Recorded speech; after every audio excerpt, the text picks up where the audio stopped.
दोस्तों, भूत प्रेत से संबंधित घटनाओं में ज़्यादातर घटनाएं रोंगटे खड़े कर देने वाली होती हैं, तो कुछ इतनी मार्मिक होती हैं कि दिल भर आता है।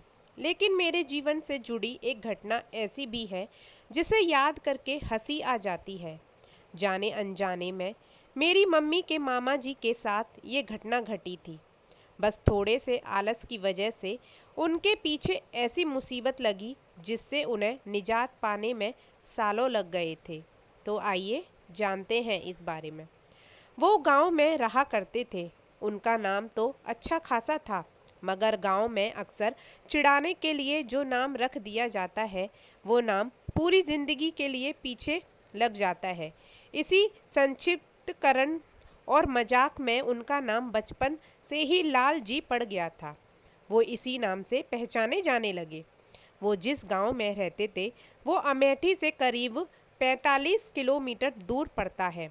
उसका घर गांव में सबसे किनारे पर था और उनके घर में करीब 250 मीटर की दूरी पर रेलवे लाइन थी और रेलवे लाइन के पार एक बहुत बड़ा बरगद का पेड़ था और चबूतरा बना हुआ था। उन्हें लोग पहलवान बाबा के नाम से पूजते थे। सबको उन पर बहुत श्रद्धा थी, जिसका परिणाम भी उन्हें अच्छे में मिलता था। आसपास के गांव वाले उनकी पूजा अर्चना करते थे और उनकी कृपा भी खूब देखने को मिलती थी। और आज भी ये सिलसिला वहाँ जारी है। खैर, वहाँ पार करने वाले बाबा कोई देवता नहीं थे। वो वहीं रहते थे जिन्हें लोग शहरों में छलावा कहते हैं, लेकिन एक बहुत लंबे अंतराल से वो वहाँ वास कर रहे थे, इसलिए वो बहुत अधिक शक्तिशाली हो गए थे। उनकी पूजा जो करता है वो उस पेड़ पर लंगोट और दारू की एक बोतल चढ़ाता है। भूत प्रेत बाधा से ग्रस्त व्यक्ति वहाँ जाकर ठीक हो जाते हैं। लाल जी भी उन्हें बहुत मानते थे, मगर वे थे थोड़े आलसी किस्म के। जब भी उनकी माता उन्हें उस स्थान पर चढ़ावा चढ़ाने के लिए देती थी तो वो अक्सर टालमटोल करते थे। वहीं गांव में एक पंडित जी भी रहते थे, हष्ट पुष्ट शरीर वाले, और अखाड़ों में उनका बहुत नाम था।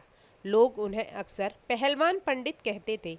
हालांकि वो थे तो पंडित, मगर ये नाम उनके चरित्र को दूर दूर तक नहीं छूता था। पहलवान होने के कारण अक्सर वो मांस मदिरा का सेवन भी करते थे, लेकिन बहुत ही कम। उनके परिवार में उनकी पत्नी और उनका एक 10 साल का बेटा था। बस एक बार की बात है, उनकी पत्नी बेटे को लेकर अपने मायके चली गई थी और वापस आते समय जिस बस से वो वापस आ रही थी वो बस दुर्घटनाग्रस्त हो गई थी। उनके बेटे ने वहीं दम तोड़ दिया और उनकी पत्नी 3 दिन अस्पताल में जिंदगी और मौत से जूझती बाद में चल बसी। पूरे गांव में हफ्ते भर तक शोक का साया था। जितनी बड़ी दुर्घटना पहली बार उस गांव में घटी थी। पहलवान जी के घर लोगों का तांता सा लग गया था। वो अपने होश गंवाए से खो बैठे थे। आसपास के जानकार और मित्र आकर उन्हें खाना पीना देते थे, वरना वो खुद खाना पीना तो बनाना जानते ही नहीं थे। हफ्ते भर बाद धीरे धीरे गांव के लोग अपनी अपनी दिनचर्या में वापस लौटने लगे और इधर उधर पहलवान जी ने जब खुद को संभाला तो शराब और नशे में डूबे रहने लगे और अपने मित्रों और रिश्तेदारों को भी उन्होंने जाने के लिए कह दिया और अकेले रहा करते थे। पूरे दिन पूरी रात वो नशे में ही डूबे रहते थे। धीरे धीरे उनका पहलवान वाला शरीर सूखने लगा और 1 महीने के अंदर वो किसी सामान्य व्यक्ति जैसे दिखाई देने लगे, मगर किसी का भी कहा नहीं मानते थे और बस अपनी उसी शराब और परिवार की तस्वीर के साथ घंटों बातें करते थे। करीब 1 महीने के बाद अचानक सुबह खेत जाते समय एक व्यक्ति ने खबर दी कि पहलवान जी ने रेलवे लाइन पर आत्महत्या कर ली है। उनका शरीर 2 हिस्सों में वहां पड़ा था। गांव के सारे मर्दों ने उन्हें वहीं से उठाया और ले जाकर उनका अंतिम संस्कार कर दिया और सारे गांव वालों ने थोड़ा बहुत मिला जुला कर उनकी अंतिम क्रिया भी करवा दी। बहुत बुरा हुआ था, मगर सबने ये सोचा कि ये तो होना ही था, आज नहीं तो कल। या तो वो शराब से बिस्तर पड़ कर लेते, मगर जाते, या फिर जो हुआ वही होना था।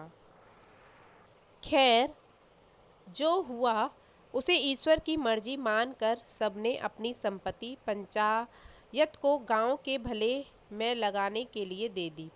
उधर कुछ एक महीने के बाद लाल जी की माता जी भी चल बसी और लाल जी को ये बात अच्छी तरह समझा गई थी कि हर हफ्ते पहलवान बाबा को भोग देना न भूलें। उनकी कृपा रहेगी तो घर पर तो सदैव घर में हरियाली और समृद्धि रहेगी। ये बात लाल जी अच्छी तरह समझ गए थे और उनका पालन भी करते रहते थे। हफ्ते में एक दिन वो उस स्थान पर जाकर भोग अर्पण करके आते थे और सबकी तरह ही शराब की बोतल से थोड़ी सी शराब वहाँ चढ़ाकर बाकी बोतल को प्रसाद के रूप में वापस लाकर उसका सेवन करते थे। करीब 6 महीने तक तो उन्होंने यह नियम का पूर्णतः पालन किया। फिर एक दिन वो दूसरे गांव गए हुए थे किसी परिचित से मिलने। वो गांव उस स्थान से थोड़ी दूर पर करीब 400 किलोमीटर दूर था। तो उन्होंने देखा कि वो व्यक्ति भी पहलवान बाबा को भोग दे रहा था, मगर वो उनके स्थान पर नहीं गया। बस लंगोट और एक कटोरे में शराब रख कर पहलवान बाबा के स्थान को देखते हुए उसने स्थानीय भाषा में कहा, हे पहलवान बाबा, लो अपना भोग स्वीकार करो। और फिर शराब को उसी तरफ गिरा कर हाथ जोड़ लिए और वापस आकर लाल जी से बात करने लगा। लाल जी ने पूछा कि क्या इस तरह से बाबा भोग स्वीकार करते हैं? उसने हाँ में जवाब दिया और बताया कि सच्ची श्रद्धा से चढ़ाया गया प्रसाद देने तो देवता भी धरती पर आ जाते हैं। और फिर ये बाबा तो कुछ ही दूर पर निवास करते हैं और अपना भोग स्वीकार भी करते हैं। लाल जी को ये बात भा गई। वैसे भी उन्हें रेलवे लाइन पार करके इतनी दूर जाना पसंद नहीं था। अब उनका ये सिलसिला शुरू हो गया। वो एक बर्तन में थोड़ी सी शराब और लंगोट लेकर घर के बाहर की तरफ जाते और वहीं से खड़े होकर जिस तरफ रेलवे लाइन पार पहलवान बाबा का स्थान था उस तरफ मुँह कर बोलते, पहलवान बाबा भोग स्वीकार करो, और वहीं से चढ़ाकर वापस आ जाते थे। हर हफ्ते वो ऐसा ही करते थे। इस तरह से भोग देते देते उन्हें करीब 6 महीने बीत गए। तो फ्रेंड्स, आज की कहानी आपको कैसी लगी? यही भाग कल दोबारा से प्रसारित होगा, तो ज़रूर सुनिएगा मेरे इस पहलवान बाबा की कहानी को और मेरे चैनल को सब्सक्राइब करिएगा। Thank you so much.